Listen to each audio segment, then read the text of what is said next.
अस्सलाम वालेकुम नाजरीन, क्या आप इमेजिन कर सकते हैं नॉर्थ कोरिया में अब हंसने पर भी बैन लग चुका है।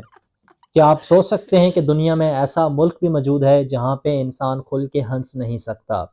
ऐसा मुल्क भी मौजूद है जहां पे इंसान अपनी मर्जी से कोई भी अपनी पसंद का जो लिबास है वो पहन नहीं सकता। नॉर्थ कोरिया एक ऐसा मुल्क है जहां पे आप खुल के हंस नहीं सकते, जहां पे आप अपनी पसंद का लिबास जो है वो पहन नहीं सकते। आखिर ऐसा क्यों है? नॉर्थ कोरिया में उनके जो डिक्टेटर हैं किम जोंग उन, उनके वालिद की बरसी के मौके पर यह ऐलान किया गया कि पूरे मुल्क के अंदर इन 10 दिनों के अंदर कोई भी इंसान हंस नहीं सकता।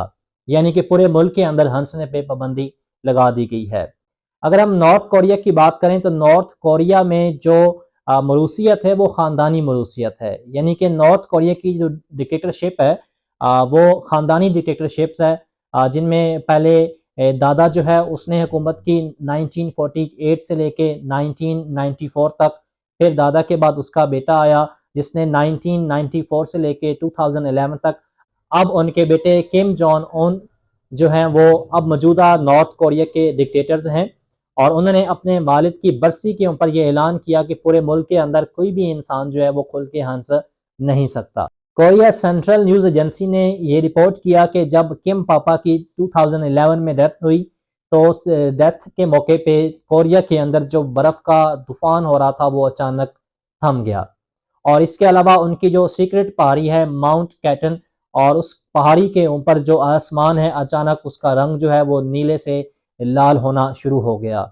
और इसके अलावा वो एजेंसी ये रिपोर्ट करती है कि जब उनकी डेथ हुई तो डेथ के मौके पे कोरिया के अंदर एक नदी के अंदर जो बर्फ जमी हुई थी उस बर्फ के टूटने की आवाज़ इतनी भयानक और खौफनाक थी कि वो आवाज़ मानो के आसमान तक पहुंच रही थी। जैसे कि आसमान से यमराज साहब खुद उतर के टैंक में सवार हुए किम पापा को लेने के लिए आए हों। ये सब बातें आपको मजाक लग रही होंगी, लेकिन कोरिया के अंदर अगर कोई भी इन बातों के ऊपर सवाल उठाता है तो वो उसको सीधा ऊपर पापा किम के पास जाना पड़ सकता है। तो पापा किम की 10वीं बरसी के ऊपर नॉर्थ कोरिया ने ये ऐलान किया कि 10 दिन तक पूरे मुल्क के अंदर जो है वो गम मनाया जाएगा। कोई भी इंसान खोल के हंस नहीं सकता, कोई भी इंसान अपनी मर्जी से मुस्कुरा नहीं सकता। रेडियो फ्री एशियन ने कुछ लोगों से इंटरव्यू लिया और कुछ लोगों ने ये इंकशाफ किया कि इन 10 दिनों के अंदर ना सिर्फ इंसान जो है वो हंस नहीं सकता, बल्कि इसके अलावा भी और भी बहुत ज़्यादा पाबंदियाँ जो है वो आवाम के ऊपर लगाई गई हैं।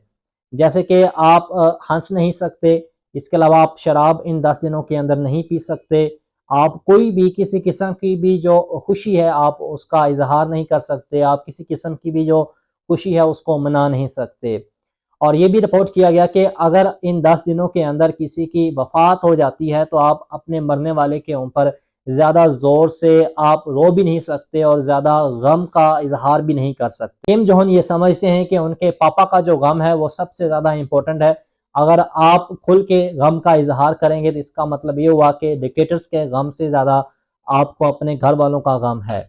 और इवन के इन 10 दिनों के बाद ही आप डेड बॉडी को घर से लेके जा सकते हैं। और ये भी रिपोर्ट किया गया कि इन 10 दिनों के अंदर ना सिर्फ हंसने की ऊपर पाबंदी है, बल्कि आप घर के अंदर ग्रोसरी का जो सामान है वो भी लेके नहीं आ सकते। यानी कि आप सब्जी, टमाटर, फल वगैरह आप अपने घर के अंदर नहीं लेके आ सकते इन 10 दिनों के अंदर, क्योंकि आप लोगों को खाने की पड़ी हुई है, जबकि उनके मुल्क का जो डिक्टेटर्स है वो दुनिया से जा चुका है। उनकी जो फौजें हैं वो बॉर्डर के ऊपर लड़ के अपनी जानें ज़ाया कर रही हैं और आवाम को खाने की पड़ी हुई है। लेकिन ये सब बातें तो ठीक हैं, लेकिन यहाँ पे एक मेरा पर्सनली खुद शिकवा बनता है किम जोंग के साथ, वो ये है कि वो अपने पापा किंग का तो इतना गम मनाते हैं, पूरे मुल्क के अंदर हंसने पे पाबंदी लगा दी जाती है और पूरे मुल्क के अंदर सिर्फ गम ही मनाया जाता है। और जबकि जो दादा किंग है उनका जो गम है वो सिर्फ और सिर्फ कोरिया के अंदर 7 दिन मनाया जाता है। हालांकि दादाजी ज़्यादा बुजुर्ग, रिस्पेक्टिव पर्सनैलिटीज़ होनी चाहिए थी, उनका जो गम है वो पापा से ज़्यादा मनाया जाना चाहिए था।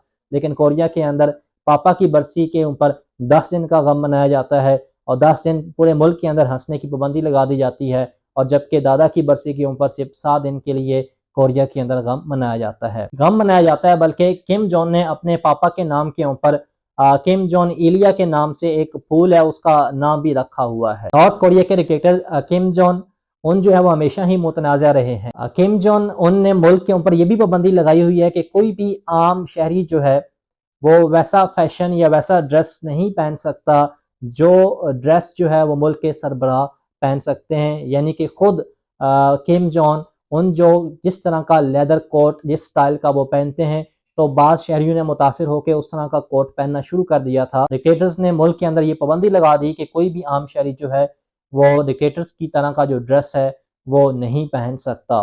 और इसके लिए एक फैशन पुलिस जो है वो बनाई गई। कोई भी शहरी जो है वो अगर इस तरह का कोट पहने, अगर सड़कों के ऊपर घूमता है, तो वो फैशन पुलिस का ये काम है कि वो शहरी का वो जो कोट जो कपड़े हैं वो उतार सकते हैं। पूरी दुनिया के अंदर ब्रेन वॉशिंग की ये जो मिसाल है ये कहीं भी नहीं मिलती।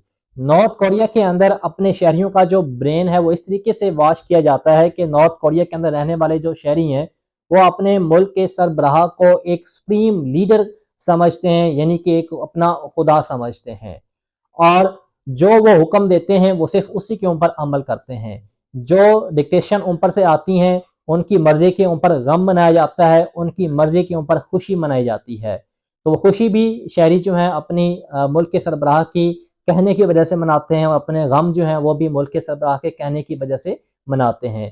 कुछ लोग जो नॉर्थ कोरिया से भाग के किसी दूसरे ममालिक के अंदर गए, जब उनसे इंटरव्यू वगैरह लिए गए, तो ये बयान करते हैं कि हमारे दिमागों के अंदर, हमारे जहनों के अंदर नॉर्थ कोरिया के डिक्टेटर्स का खौफ इस तरह बैठा होता है कि अगर हम अपने घर के अंदर बैठे भी उनके बारे में सोच रहे होते हैं तो हमें ये डर होता है कि कहीं पे हमारे जो डिक्टेटर्स हैं वो हमारे दिमाग को रीड ना कर रहे हों। इस तरह की ब्रेन वॉशिंग और खौफ जो है वो नॉर्थ कोरिया के अंदर बिठाया हुआ है। नॉर्थ कोरिया और साउथ कोरिया दोनों एक ही टाइम पे अलग अलग हुए थे। नॉर्थ कोरिया के जो शहरी हैं इस वक्त वो गुर्बत की जिंदगी गुजार रहे हैं। लाखों इंसान ऐसे हैं जिनके पास घर मौजूद नहीं है, लेकिन नॉर्थ कोरिया के डिक्टेटर जो हैं किम जॉन उनको शौक है आए दिन मिसाइल्स का तजर्बा करना और एटमी हथियार का इकट्ठा करना। आखिर कौन सा ऐसा मुल्क है जो किम जॉन उनको इतनी फंडिंग करता है, इतने डॉलर्स मुहैया करता है एटमी हथियार को बनाने के लिए।